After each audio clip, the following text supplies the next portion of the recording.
All characters and events in this review and any actual names or likeness of celebrities, monsters, aliens, creatures, psychopaths, ghosts, goblins, and mutants are used in fictitious parodic manner. All celebrity voices are impersonated by Southerners.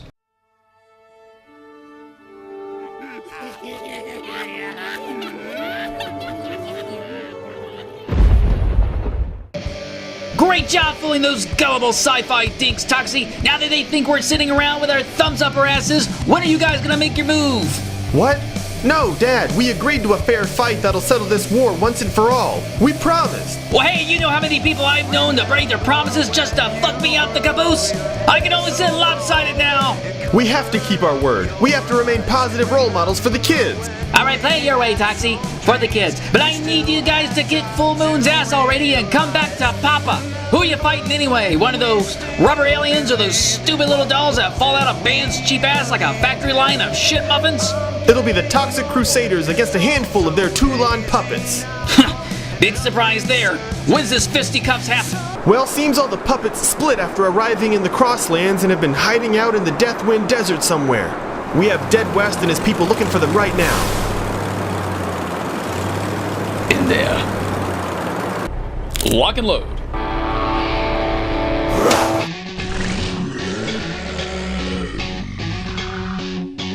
I can't watch much more of this. It's not scary, it's just shit.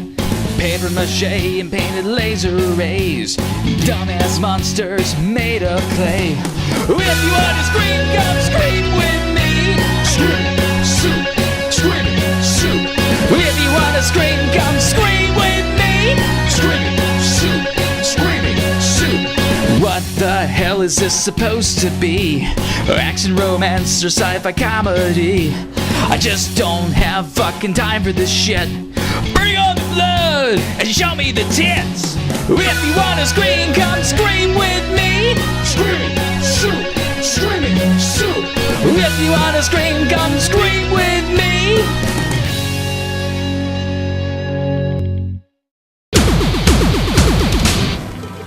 Make a right. Yeah, I'm following my nose.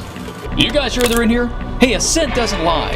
Neither does the desert. Our prey is somewhere within these canyons. Well, out of there, Scream Freaks. Glad you could join the hunt. Put your ear to the ground and keep a sharp eye out because it's open season of Muppets. I thought we were capturing puppets. Puppets? Well, they don't make for as fun of an explosion without stuffed innards flying all over the place at every kill shot. We are capturing puppets, Mexican Dracula. Kill shots. These things don't have souls, right? Each soul is like a supernatural chameleon, able to change its appearance but never its essence. So was that a yes or a no? Come on, focus, guys! The faster we find these stupid things for the finale, the faster we can get Full Moon and Troma out of our afterlives. Why would Full Moon pick these guys to fight their most important battle? Well, probably for a number of reasons. I'm sure we can find out by reviewing the one that started it all. Puppet Master. The meat of this flick that launched one of Full Moon's most successful series is a gang of psychics with different abilities researching Egyptian alchemy that can supposedly bring life to objects. They believe the last true alchemist was an old puppeteer named Toulon who fled Germany during World War II and committed suicide before being caught by the Nazis in a California hotel called the Bodega Bay Inn. The asshole of the group, Neil, runs to the hotel in search of Toulon's secrets and summons his colleagues there years later. Now, of course, after all this time, everyone thinks Neil dicked them over and wants their cut of anything he found, but are baffled to find them dead with instructions to bury him. After making sure Neil's really dead as a doornail, and turning for the night courtesy of Neil's wife, who's the owner of the Bodega Bay Inn. Well, after everyone unloads their stuffed dogs and picks their safe words for some kinky fun, a posse of living puppets start creeping into everybody's room and taking them out like pint-sized assassins. Turns out these killer puppets are Toulon's secret, which are animated by a special elixir that doubles as a means of immortality Neil happily exploits as their new master. His new power makes him so paranoid, however, that's why he tricks the other psychics into meeting him so he can kill everyone linked to his research and keep his new magic trick secret. But Neil gets too big for his undead britches and quickly learns he can push your friends around, but you can't push the hell. So I'm going to go ahead and tell you, Scream Freak, straight up that there ain't a lot of sours I can find in this first Puppet Master, but there are a couple things I gotta grill for a minute. The biggest sour for me is this whole puppet vision thing. The filmmakers really milk lowering the camera to puppet level, and it runs a little long, bordering on pissing time.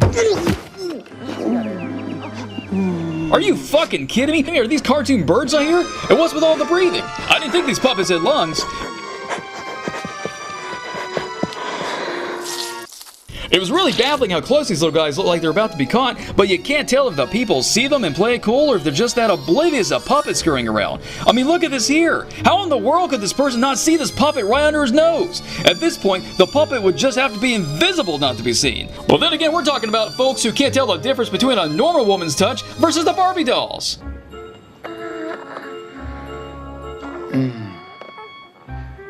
are you going to do to me?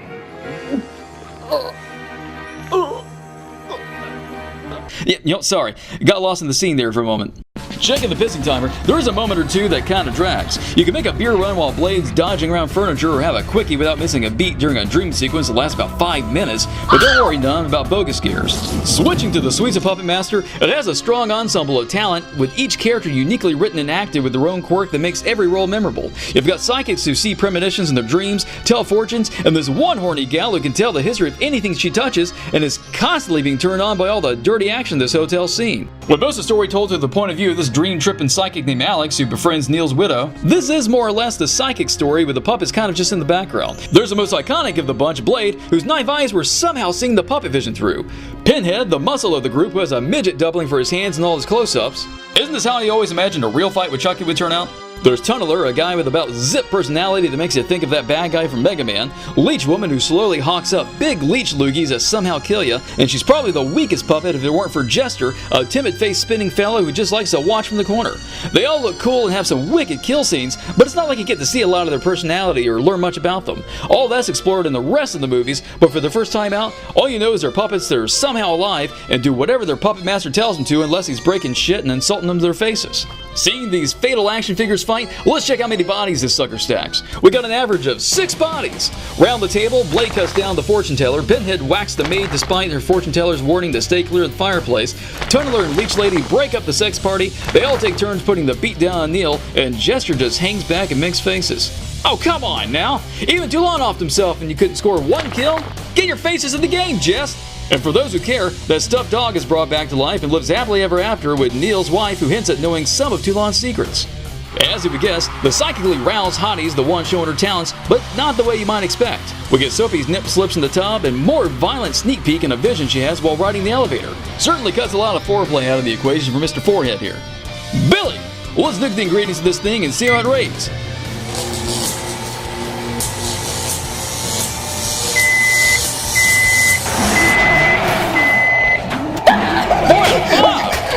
Well shot, good acting, memorable killers, and an inventive script.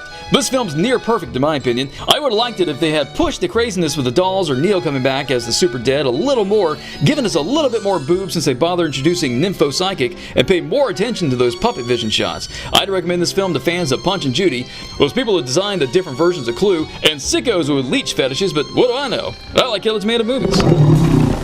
Going on the hunt always makes me hungry. Billy, would you grab some sandwiches back there? What you want, you walking garbage disposal? Put in my drink. What the fuck? Let me out of here or get a mariachi pest dispenser.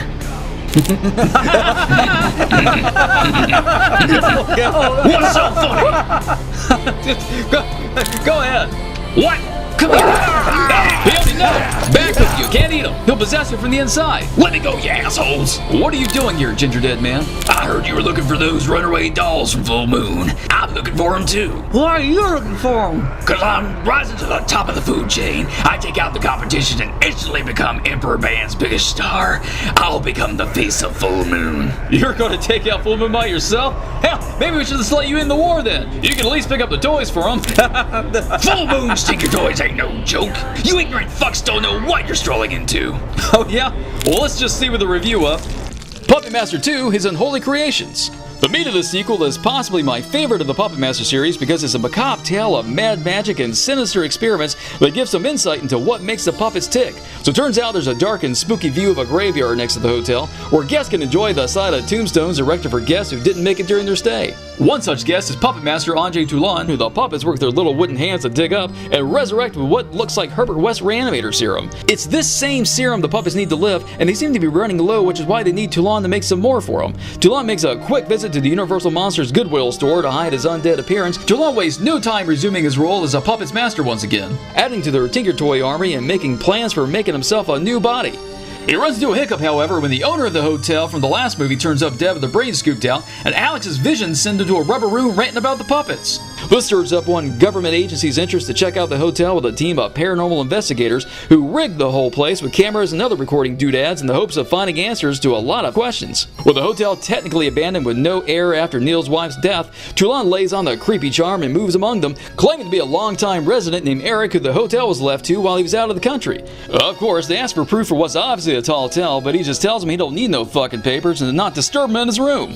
While they let Mr. Invisible roam around like he owns the place, he falls head over heels for the team's head lady, Carolyn, who reminds him of his dead wife and goes all universal mummy on her, wanting her to say I do as his immortal dummy bride. And only a loyal mama's boy can save her if he can get past Toulon's projectile puppets. Well, for a second time in a row, we have to look pretty dang hard for any sours I want to spit out there for criticism. More nitpicking than anything, my only beef with this thing is the questionable decisions some of the characters make. Example numero uno, this is a government operation roll up in here with all the facts from the owner's death to the property's mystical history. So if armed with all this information, why are they so open to letting a masked stranger walk in with no proof he has any business being there and shack up with them? This is like a hobo coming in off the street into a condemned McDee's and saying it's his house and nobody arguing with him. What the fuck? Numerous dose, the puppets are running low on their magic mojo, which is the reanimator looking serum, which keeps them running as long as 50 years. They dig up Toulon after all this time to make more and are more than anxious when their supper's ready. Rather than share his fluids with his creations, however, Toulon turns on the puppets and tells them to fuck off because he's using what's left for making Caroline into his dummy wife. So if I understand correctly, the puppets can't make their own serum, so they know they have to fight for their share of the stuff if they want to live another 50 years.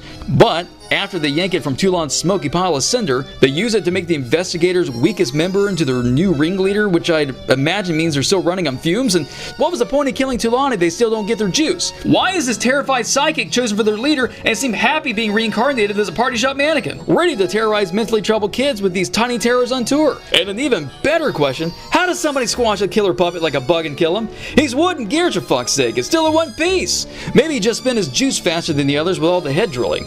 Checking the pissing timer, we don't clock a single wasted second in this direct-to-video masterpiece, and double booyahs for no bogus scares either. Salivating over the sweets of this film, it's obviously the puppets in Toulon. The puppets are back and doing more than ever as they follow Toulon's cooking recipe for making a special Egyptian reanimation serum which requires brains. Human brains to be exact. It must be a particular section because these portions look pretty skimpy. Then again, the puppets might just be lazy, seeing as how they like to cut corners and round up pig brains like a bunch of half-ass slackers. But Toulon surely wouldn't notice, right? We even get some new characters, with Toulon building a bullet-tube flamethrower named Torch, who doesn't play well with youngins. Can't you get up? Come on, do something, now! Come on! Is that all you can do? He was asking for it. But as cool as the puppets are, the best part of this movie for me is Toulon. Given we only saw him blow his brains out the last movie, it was wide open for where the filmmakers could take Toulon's character, which happened to be the classic monster route, which I actually like. It's just so cool how he looks like an amalgam of the Invisible Man mixed with some Dracula and Dr. Gogol, carries out mad experiments like Dr. Frankenstein, has motivations that mirror the mummy reclaiming his lost love, and reveals his horribly disfigured face in the same fashions as the Phantom of the Opera or Professor Jarrett. I mean, come on, he even has a fake last name, Chaney. The mummy motivation is pushed even further when more of the puppet's background is revealed to be of Egyptian origin, with flashbacks to Toulon touring his puppet show through Cairo, where he meets a wizard willing to give him the one-up on newer mechanized entertainment, slowly making his talents obsolete. Ain't that a trade? Hey, Puppet Man, your show sucks so bad, how about I give you the secret to eternal life? I also got a comment on how Toulon treats his puppets. He comes off like a kindly old man who would do anything to protect his creations before blowing his brains out in the first one, but he almost doesn't give a fuck in this story. He chastises them. You filthy swine! You brought me animal brains! Is about as moved as a wolf man losing a couple of hairs when one of the puppets gets killed in action. There's the woman. Another lost. And puts his needs before theirs, like when he jumps into his new Ken doll body and tells them to fuck off because he's using their serum chow for a new dummy bride. Of course, as we learned from Neil in the last movie, you can only push these guys too far before you get your ass beat. Looking at the kill count, Puppet 2 roughly stacks 8 bodies. Yes sir, bodies all around with at least 1 kill per puppet, except for Jester, who once again hangs in the background making sex faces while moping about hunger pains. Putrid polecats! Could he at least have been suggested to make a kill like Torch and Pinhead? And I don't know if we should count the weirdo psychic here. She's dead as a doornail, sure, but resurrected as that creepy doll woman. Ready for the boot count? We're teased there may not be any at first, but the filmmakers finally come to their senses and deliver before it's too late. And then some. Billy, Let's look at the ingredients of this film and see what it rates.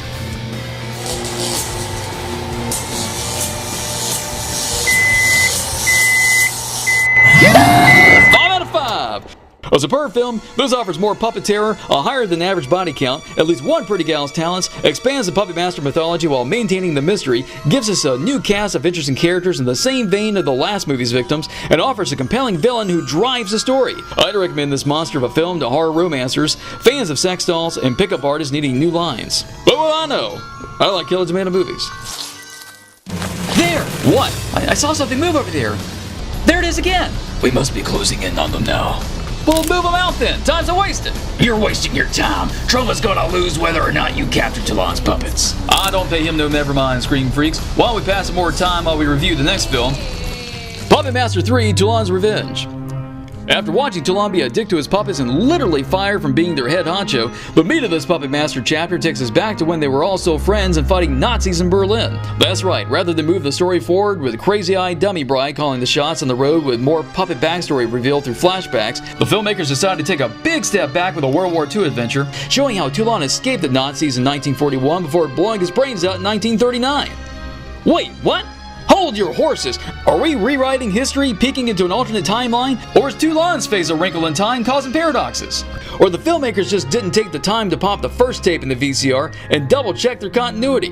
Moving along, as you learn in Indiana Jones movies, the Nazis are experimenting with the occult and have come up with the most sinister plan yet: to revive dead Nazis and recycle their Jew-hating carcasses as marching zombie shields for living Nazis fighting in the battlefield.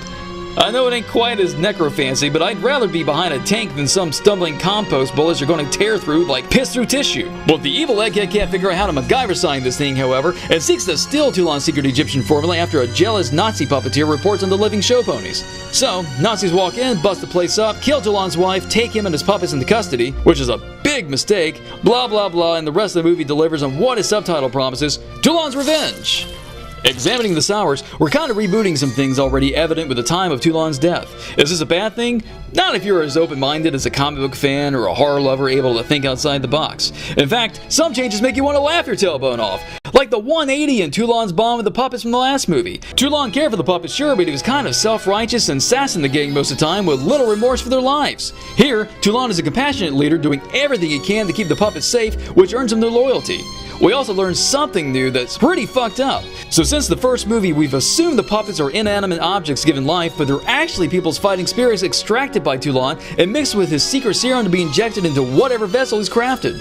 We get a first-hand example of this soul-jumping technique after Toulon's wife Elsa dies, and is shot up into a doll Toulon made for her as a gift. So you're thinking how messed up but romantic all this is as lovers reunite beyond the veil of death and all, but as soon as she's back, Toulon skips the emotional shit and starts cramming leeches down Elsa's little wooden throat to make her a weapon against the Nazis. Somehow, this one normal leech magically turns her diaphragm into a bottomless pit of bloodsuckers, and she can now hold her own against the Nazis' firepower with slowly regurgitated parasites that somehow kill people, which, from what I read, is near impossible unless you recover from head to toe by the hundreds. I don't think Toulon really thought this through. Hooks, drills, pea shooters, hawking up nasty but harmless critters, and look, he doesn't even give her any special treatment as his wife. He just throws her in the sack with the rest of the puppets. Nothing says I love you like bringing you back from the dead, stuffing you full of leeches, and then putting you in the sack. Putrid polecats. And now that we know Leech Woman is Toulon's reincarnated wife, what the fuck with them in the last movie? Toulon doesn't give a flying fuck when he hears she dies, and then gets all hung up on the one girl looking like his wife who he wants to reunite with, but she's right there the whole time. Again, as someone willing to think outside the box and connect the dots, I guess you could say Toulon was revived after decades as worm food and probably wasn't in the best state of mind, which could account for his behavior in part 2 versus the rest of the series. Oh, and real quick, the whole story with the serum has changed again in this movie. Part 2 says the puppets needed every 50 years to keep on ticking, but here, Toulon's feeding it to them like a regular meal. Guess I should just let this detail go, because I don't think the filmmaker's gonna stick by that anymore. Returning to the pissing timer, we don't clock a damn second and happier for it, especially when it's combined with zero bogus scares. Rolling in the sweets, Torch was the new badass in town in the last movie, but this time we get my personal favorite, Six Shooter, a six-armed gunslinger who's like an Old West spider assassin. Of course, his appearance naturally makes you wonder why he wasn't in the first two films, given this is a prequel, but then again, where's that Genghis Khan looking fella been since the opening of the first movie? Who knows and why get hung up on it, because anything could have separated these puppets over time, and we just gotta go with the flow here. Like accepting these puppets aren't Toy Story gory fantasy, but reincarnated souls of people Toulon's run into. It mentions Pinhead was a trucker, Jester was a bookkeeper, Leech Woman was that chick from Superman 2, and that's pretty much all that's shared. Guess we're not supposed to care who Tunneler and Six Shooter were. And Blade? Despite possibly being the series' most popular puppet, Blade's absent most of the time because Toulon hasn't built him yet. At least not until the end, and we're shocked to find out our favorite badass puppet is actually the reincarnation of this dweeb of a Nazi doctor, somehow managing to prove he's not as evil as the other Nazis. Aside from wanting to raise an undead army to help Hitler rule the world, that is. But I guess beggars can't be choosers when Toulon goes head to right with Major Kraus, the man who shot his wife dead. Kraus is significant because he's the first real villain we see the puppets fight, shifting the gang from being evil minions serving sinister masters to well-meaning entertainers who hate to be crossed. Like Kraus killing Elsa, kidnapping the gang, stealing their serum, and burning down their theater. So it's all too satisfying by the time Toulon catches up to him and uses his old man strength to hoist him up like a big-ass puppet for the gang that's sick, which is a perfect transition to the kill count. Checking to see if the sequel keeps the numbers growing, Puppet Master 3 stacks up bodies all over the place. No thanks to Jester, who at least stabbed somebody this time. Pinhead, Tunneler, and Six Shooter have 5 confirmed kills, but it ain't certain taking a brick to the face is instant death, and we already discussed how leech kisses ain't killing anybody unless these are magical parasites sucking up every drop of blood. Then there's a problem of whether or not to count those who died and then came back as puppets, or those who were already dead and just got deader. But adding the confirmed kills with Kraus's death and his own wartime casualties, that does at least put this film above the average horror kill count. Keeping our fingers crossed for the boo count, we got 4 racks and ain't nothing wrong with that. Billy, let's look at the grades of this film and see what it rates.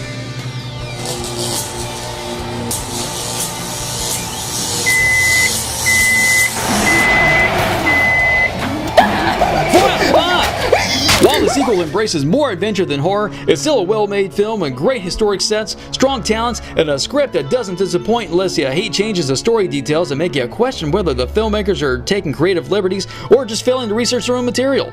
I recommend this film to Rutger Hauer to help him find his brother separated at birth, history buffs who like seeing Nazis get whipped, and contestants of my favorite game, Girl or Boy. But what do I know? I like Killer's Man of movies. Why did we stop? Look. Well, let's check it out, TV Mummy. Obviously, this is a trap of some sort. Well, no shit, but we have to keep this hunt moving. What do you suggest? Well, what else? Shoot the problem in the face. See? Problem solved. Making way for new problems. Back up. Slowly.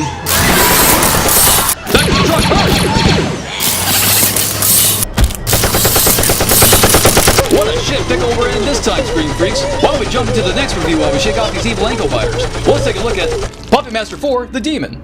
The meat of this sequel, brought to us in glorious puppet vision, really mixes things up as we jump back into modern times of the puppets, introducing new villains, heroes, and details that further fuck up the series' continuity. The Bodega Bay Inn is once again open for business by who the fuck cares, and during its off-season, it employs an innkeeper named Rick, who's a laser tag-loving techno-whiz on the verge of developing artificial intelligence for biotech industries. During a visit from friends, Rick and company discovered Toulon's trunk with his notes and reanimate the puppets for the laser tag tournament of the decade. Before they can crown the laser champ and chow down on some za, however, there's an evil force stirring in the underworld or an alternate dimension. You know, it's never quite clear. And it's a demon rod puppet named Sutek who claims Toulon stole his magic for reanimating the puppets and wants it back. To do this, Sutek has a handful of phantasm-looking minions operating these mean little life-sucking fuckers called totems, like a deadly game of VR. Sneaking inside the hotel, the totems set out to kill the puppets, Rick, and anyone who might even remotely be anywhere near figuring out Sutek's secret, including Rick's colleagues at Biotech, which doesn't make a ton of sense, and they'll tell you why in the Sours. Puckering at the Sours, the magic behind the puppets animation gets pretty fucking confusing, unless you accept newer characters brought into the series are so fresh they just don't know what the fuck they're talking about. So if we can get past Sutek's distracting puffy nipples and ass for a face, you learn he's pissed because his magic spell for bringing things to life was stolen forever ago, and Toulon was the last one with a secret which he took to his grave. Twice. But now Rick stumbled across the recipe for the magic reanimator serum, and Sutek's hot to trot with his vicious remote control attack squad for getting it back. But I don't think Rick even comprehends what he even found. Rick's all about building and programming computers that can think, like HAL 2000 or Skynet, and believes the serum is some grand reveal for how to achieve that. How the hell are you going to take chemistry and apply it to writing computer codes and welding erector sets? Did he skip the part about needing brains to create the serum from the second movie? And what's worse, Rick thinks this is creating new life forms, never acknowledging the puppets are reincarnated souls magically bound to toys. He thinks they're all Johnny Fives when they're really Chuckies. But even fucking Sutek acts like this is all the same because he's assassinating Rick's colleagues for even thinking they can achieve artificial intelligence. So put on the brakes. Let's get our facts straight. Toulon uses Sutek's magic to reanimate things with people's souls. The scientist wants to create an all-original entity that's self-aware. The scientists are essentially trying to create life, while Sutek's more or less cheating death. Assface must have been paranoid as hell. Turning to the old reliable pissing timer, Puppet Master 4 clocks a little bit of dead time in the opening with a totem delivery that takes its time. Not terrible, but hey, no bogus scare, so it's all good. Happy to dig into the sweets, we've got all new monsters starting trouble with our favorite puppets returning. Wait a minute. Where the hell's Torch? He's on the poster, but he's nowhere to be found in the movie? Maybe he's still riding shotgun with Camille from part 2, but who knows because that whole ending is never mentioned in this flick. Not that it has to, but I just thought you Scream Freaks would want to know. Hey look, they're 6-shooters, so I wonder where he was supposed to be in parts 1 and 2. But then again, we still haven't seen this guy, so fuck it. Well, let's assume this guy's in a lost and found box. The puppets thought 6-shooter was a dickhead, so he didn't reanimate him before, and Torch got hitched to Camille, leaving his life of roasted youngins behind him. So there's the usual favorites, Blade, Pinhead, Tunneler, and Jester, but they've all been neutered in this film. Except Jester, that useless son of a bitch still hangs back every chance he gets, making sex faces. Instead of being tiny terrors, they continue being the good guys they were in part 3 and never even hurt one person in this thing. Unless you count almost zapping Rick with the lasers. You think it's all fun and games, but then Rick uses those same lasers to fight the totems, which means he's either the dumbest whiz ever or he's deadly fucking serious about laser tag. Shoots. He scores. Score? You didn't even throw it in anything. But while the puppets have been reduced to Tinker Toy superheroes, they got the slap-happy fight of their life as they battle the totems, who seem to have their own version of Jester, who just kind of stands there and does nothing. They made fast work of him. Despite killing all but one totem, Rick and the puppets decide their only hope is the ghost of Toulon, who pulls an annoying Obi-Wan Kenobi act, haunting the puppets into trusting him again despite what should have been their last encounter in part 2. Whatever. I guess the puppets recognized Toulon learned his lesson about puppets before harlots and were willing to listen to his ideas for defeating the final totem. Toulon tells the puppets to drag out an incomplete puppet called Decapitron, which requires a Frankenstein playset to be activated. It's only temporary, however, and Toulon possesses the thing long enough to give Rick riddles for the magic serum it needs to be fully activated. Wait, what? If I were Rick, I'd be really pissed by now. Why all this bullshit melodrama? Why can't Toulon stop being an asshat and just give him all the instructions and secrets needed for the one weapon he claims will save them all? I mean, what the fuck? And why the elaborate contraption when the rest of the puppets only needed the serum to be brought back to life? This is just boggling to me. And when Rick cracks a code or whatever, what does it even mean? Decapitron's not an AI robot. It's just Toulon's ghost animating a puppet with McFarlane heads that can switch out between mannequin faces and Mega Man bad guys. It doesn't make any sense. What's usually our favorite part might be the most disappointing. The kill count for part 4 stacks up a lousy 3 bodies, all of them by the totems. Not to say the puppets are totally put on the back burner. While the totems were killing clueless scientists and assholes who couldn't wait to see get what's coming to them, the puppets were tag teaming the totems whose destruction were usually a double whammy. Every time a totem dies, a dwarf melts away. And what the hell is this? The first Puppet Master to not have any boobs? I gotta rectify this. Billy, let's look at the ingredients of this sequel and see what it rates.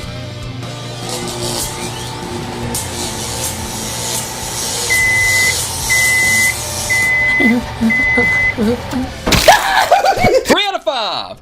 While trading the series horror roots for fantasy adventure this time out ain't a bad thing, it certainly disappoints when you're expecting blood and boobs like before. But despite that expectation and the confusion over the magic that makes the puppets tick, this was a good idea for a story that expands the Puppet Master universe. Not to mention the serum's 50-year guarantee makes sense again. If the puppets got the serum in World War II, then the 90s is when the serum would start wearing off as seen in part 2. And since it was all used on Toulon and Camille, it's only sensible the gang would need to be shot up with more before going into this adventure. Of course, what I don't understand is why they can't administer it themselves when they clearly have it in their possession.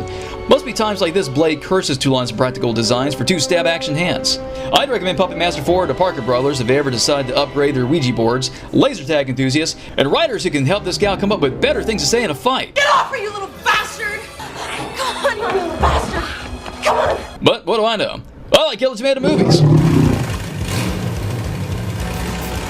Can you go any faster, Peyote? This isn't the freeway, Deadwest. What is that? Not now, Mexican Dracula. We're working on getting out of here. Hey, easy. Look ahead. Oh, fuck. Can you find another way around? We can try.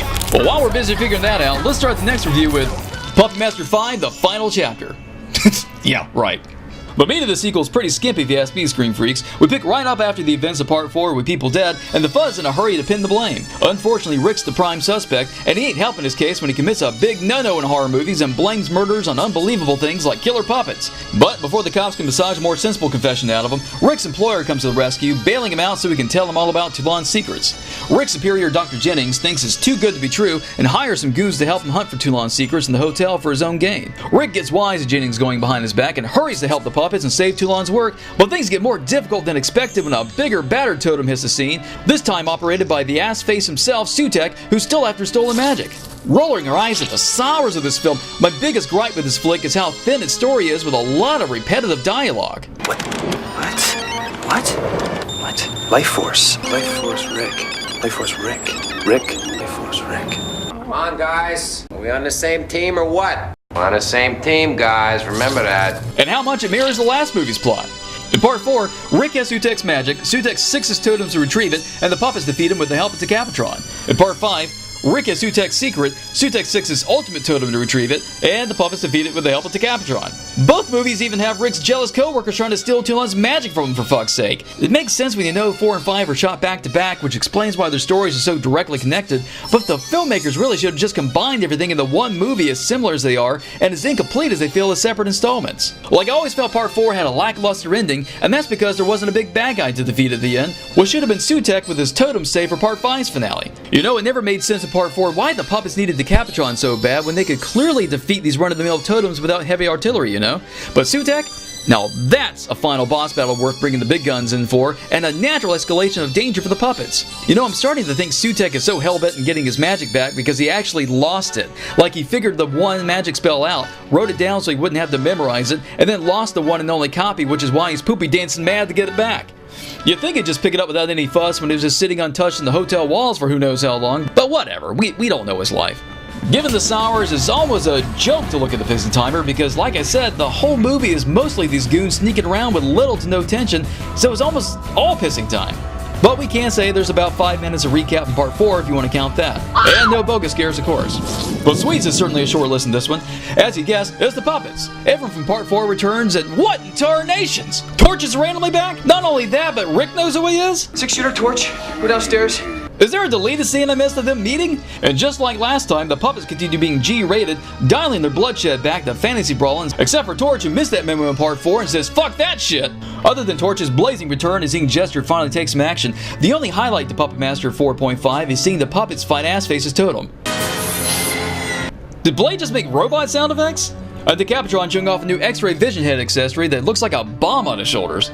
With this totem being controlled by Sutek, it definitely gives the puppets a run for their money. It jumps higher, moves faster, keeps running after stabbing, and even moves through walls.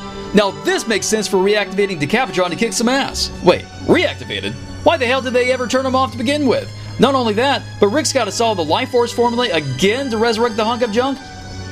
What the fuck? Why is this puppet so different from the others? And what the hell is that? 3 lives have been lost tonight to your senseless grief. Color me all shades of confused here. So Toulon has the ability to take on other people's faces in this thing? It is still Toulon, right?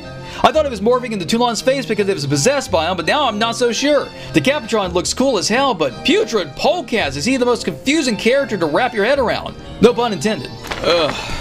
Puppet Master 4.5 stacks up a measly 4 bodies, and only one of them by Torch, who rescues the gang's reputation for being horror icons. The rest of the kills are the goons clawed to death by Sutek's totem. To boost this count, we'll go ahead and throw in Sutek's death. The longer his totem roams Earth, the weaker it gets, equally draining Sutek's life force because of their link. He almost slides into home base in the nick of time, but Confusatron manages to stop him, causing both Sutek and his totem to bite the big one. Boobs, you ask? The closest you're gonna get to a dirty scene is Rick dreaming of his girls being drilled in the tub with wind-up toys. With that said, Billy, let's nuke this thing and see what it rates.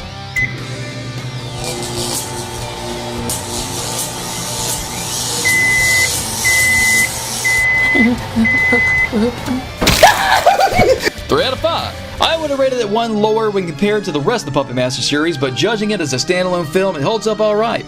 I'd recommend Puppet Master 4.5 to die-hard fans, parents wanting a horror movie they can share with their youngins, and the Cincinnati chapter of the Clue Gallagher fan club, but what do I know? I like Killer Tomato movies. Damn it! dead end. The toys are forcing us where they want us. Oh, you little shit! I'll make 2 toys of y'all! What now? So long, fuckers! We'll get your ass back here! These things are worse than fleas! Hold your ground! We got our hands full here, Screen Freaks! Well, how about you take cover with this review of Puppet Master 6, The Curse of the Puppet Master. The meat of this next Puppet Master sequel is the series returning to its horror roots, bringing the gang back to being tiny terrors instead of half-pint heroes. Like the unexplained jump from Part 2 to 4, we once again abandon everything we set our tailbones through in Parts 4 and 5 and start fresh with an all-new situation. Dropping Rick and the whole Sutek threat like hot potatoes, the puppet's new master is a backwoods Ripley's Believe It or Not wannabe named Dr. McGrew, who acquires Toulon's trunk at an auction and spends years trying to recreate the magic hoodoo for bringing puppets to life. It's unclear how much of Toulon's notes McGrew actually has, but I think it's fair to say they're not complete since the movie starts right off with him botching an experiment. Certainly doesn't help that he's not a real doctor either. I'm not a real doctor, it's an honorary title.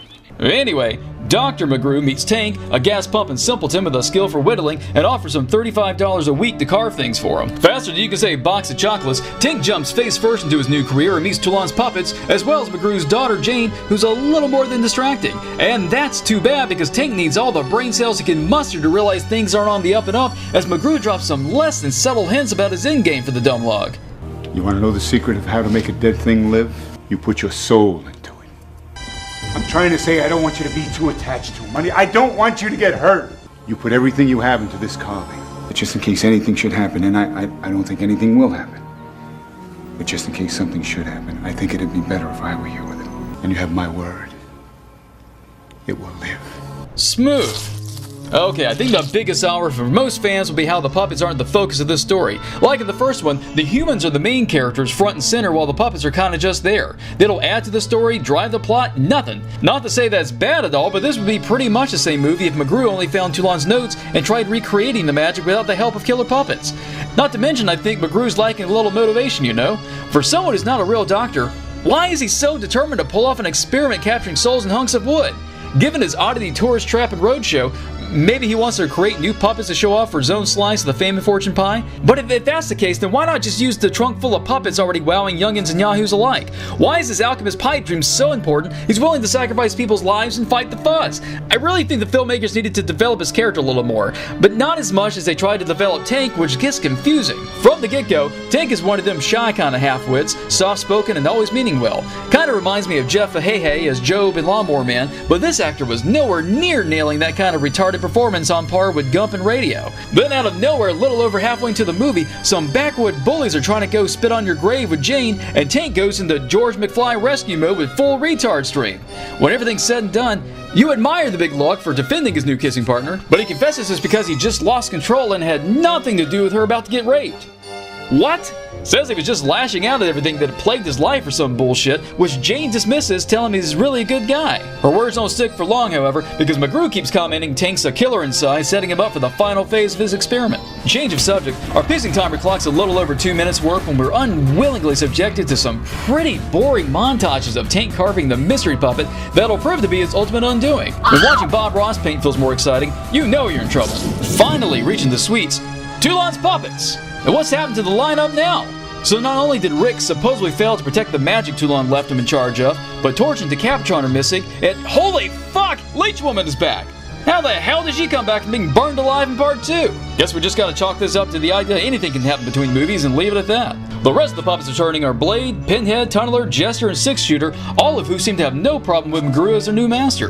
They're upgraded to the cage suite versus the musty old trunk. Pinhead gets his own dirty pillows to sleep with. They're allowed at the dinner table, and they got no beef killing whoever McGrew tells them to. Now we know the puppets pretty much have to do whatever their master tells them to, but that doesn't stop them from turning on them when they're being total asshats like McGrew killing Tank to finish his experiment. Yep, Tank went over the puppet's little serum-soaked gear hearts over the course of this movie and caused him to revolt at the sight of his new Tinker Toy body, the ultimate... what the fuck? Tank spent this whole movie carving wood and it comes out looking like a wind-up robot from a 1950s toy expo? How did this even happen? No secret brain stew serum, Decapitron lightning playset, kumbaya chance, nothing. I guess McGrew was literal when he told Tank he had to put his soul into his work. This makes me wonder how Toulon avoided becoming his puppets when he carved them now, because I have no idea how McGrew did this or what he exactly used. I was so hoping this ending was going to be more like Tank's nightmares, which are pretty damn freaky, with his body slowly transforming into the puppets in the anime. Oh, and that reminds me, my favorite part of this whole thing is what I consider to be one of the most disturbing moments in horror cinema when Jane discovers her dad's failed experiment. His last transformed assistant we see him try to destroy in the beginning of the movie. For me, this is nightmare fuel. I guess the puppets didn't give a shit about this poor guy. Bite the hand that feeds him when McGrew turns an idiot into a fully functioning deodorant can with treads and lasers, but leaving this average Joe for dead after making him a magical misfire is no biggie. Putrid polecats! And a happy yeehaw as the puppets return to being the ushers of death as they bounce back into killing people, stacking a total of 4 bodies. It's low, I know, and the first kill's not even till the last 2/5 of the movie, but it's still nice seeing the boys do what they do best and jumping jack-o'-lanterns. Even Jester gets in on the action. You late bloomin' son of a bitch! The final blow of the film goes to Tank, who I'm sure McGrew regrets convincing he's a killer deep down, but that's when it really gets frustrating. After this death blow, the movie abruptly ends. Putrid polecat, seriously? It's like someone ripped the last chapter out of a book you can't wait to finish reading. What happens to Tank now? Is he out of control? Will Jane destroy him? Do the puppets want to share the trunk with him? I want to know! This movie is barely over an hour, so surely the filmmakers could give us at least another 5 to 10 minutes of falling resolution here. Come on! Well, congrats, Full Moon. This successfully got me to care about this movie so much, the ending actually pisses me off. And now I'm even madder because there ain't no boobs in this thing. Well, I'll tell you what, since we're starting to recycle footage from the past Puppet Master films in the sequel, I'll just add to the pile. Billy, let's look at the ingredients of this flick and see what it rates.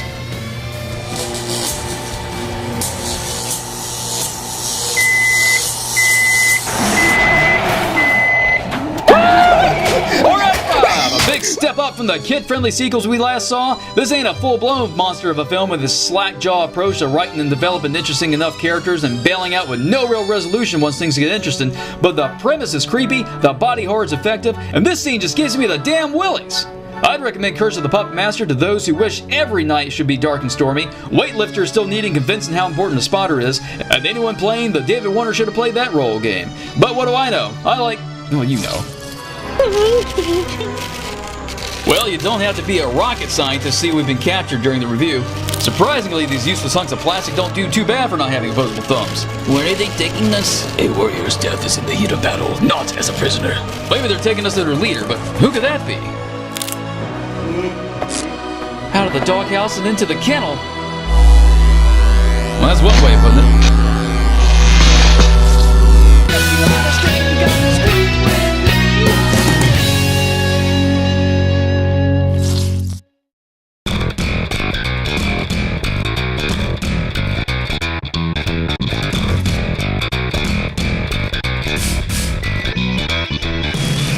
Well, howdy there, Scream Freaks! Well, thank you kindly for watching, and help yourself to more servings of Screaming Soup by visiting our site at screamingsoup.com. You can read our weekly updates, character bios, and interviews, catch up on past episodes, browse our store, and drool over the Howlin' Hottie of the Week. If you want to scream at us, just holler at screamingsoup@gmail.com, and don't forget to stalk us through social media, conveniently linked at the top of the site.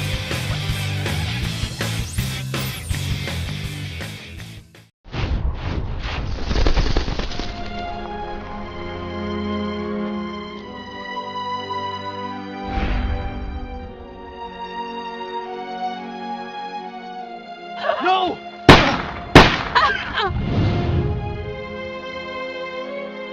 There are things our puppets can do that not even an army can. You can control them? Of course. Convince me. Kill her. Captain Brooks. Dr. Ivan Ivanov. Doctor of what exactly? Don't be afraid, Eliza. He's a friend.